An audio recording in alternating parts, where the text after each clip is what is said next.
আসসালামু আলাইকুম এসএসসি শিক্ষার্থীরা। তোমরা যারা এসএসসি পরীক্ষা দিতে যাচ্ছ 21শে এপ্রিল মানে মঙ্গলবার আগামীকাল, তো তোমাদেরকে এখন থেকে একটা বিষয় জানিয়ে রাখি যে এসএসসি পরীক্ষার ফল প্রকাশ কত দিনে জানিয়েছে শিক্ষামন্ত্রী। তো শিক্ষামন্ত্রী কি বলছে, কতদিন পরে পরীক্ষা তোমাদের শেষ হওয়ার কতদিন পরে তোমাদের ফলাফল পেতে পারো, সেই বিষয়ে একটা আনুমানিক ডেট দিয়ে রেখেছে। তো তোমরা ভিডিওটা লাস্ট পর্যন্ত দেখবা। আর তোমরা যারা আমার চ্যানেলে নতুন আছো, তোমাদের সকল আপডেট পাওয়ার জন্য চ্যানেলটা সাবস্ক্রাইব করে রাখবা। তোমরা যদি এটা লক্ষ্য করো, এটা সময় টিভি নিউজ করেছে। এসএসসি পরীক্ষার ফল প্রকাশ কত দিনে জানালেন শিক্ষামন্ত্রী।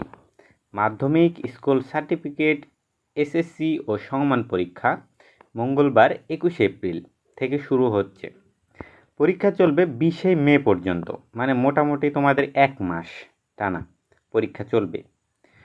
তারপরে কি বলছে, 60 দিনের মধ্যে পরীক্ষার ফল প্রকাশ করা হবে বলে জানিয়েছে শিক্ষামন্ত্রী ডক্টর এহসানুল হক মিলন। ঠিক আছে, তারপরে কি বলছে, সোমবার 20শে এপ্রিল সচিবালয়ে সাংবাদিকদের এই কথা জানান তিনি। এসএসসি ও সমমানের পরীক্ষায় এবছর অপরাধ ঠেকাতে কঠোর নজরদারি রাখা হবে এবং কোনোভাবে পরীক্ষার ক্ষতি সাধন করার চেষ্টা হলে অপরাধীর বিরুদ্ধে কঠোর ব্যবস্থা নেওয়া হবে বলে জানান শিক্ষামন্ত্রী। এবার খাতা মূল্যায়নকে মানবিক নম্বর দেওয়ার নির্দেশনা নেই, উত্তরপত্রের ভিত্তিতে মূল্যায়ন হবে বলে জানান তিনি। তোমাদের মানবিকতার খাতিরে যে স্যারেরা নাম্বারটা ধরাই দেয়, ধরো সাপোজ তুমি 33-এ পাস, তুমি 30 পেয়েছো, 3 মার্ক কিন্তু ধরাই দেয় স্যারেরা, তো তোমাদেরকে এই মার্কটা ধরাই দিবে না, এই নির্দেশনাটা দিয়েছে। প্লাস পাওয়ার জন্য অনেক ক্ষেত্রে দেখা যায় যে 79 হয়েছে, একের জন্য প্লাস ছুটে যাচ্ছে, সেক্ষেত্রে স্যারেরা 1 করে প্লাস দিয়ে দেয়। কিন্তু এখন তোমাদের এই চান্সটা নাই। তারপরে কি বলছে, আনন্দ মুখর পরিবেশে পরীক্ষা সম্পন্ন হবে এবং 60 দিনের মধ্যে ফলাফল দেওয়ার কথা জানান শিক্ষামন্ত্রী। মন্ত্রী জানান, এসএসসি ও সমমান পরীক্ষা এই বছর মোট 18,57,344 জন শিক্ষার্থী অংশ নেবে।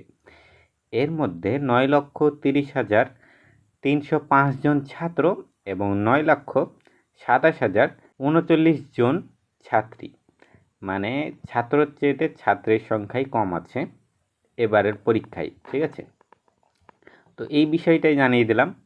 আর তোমাদের আগামীকাল পরীক্ষা হচ্ছে, তোমরা সুষ্ঠুভাবে পরীক্ষা দাও। আর তোমাদের যে পরীক্ষার পরে প্রশ্নপত্রের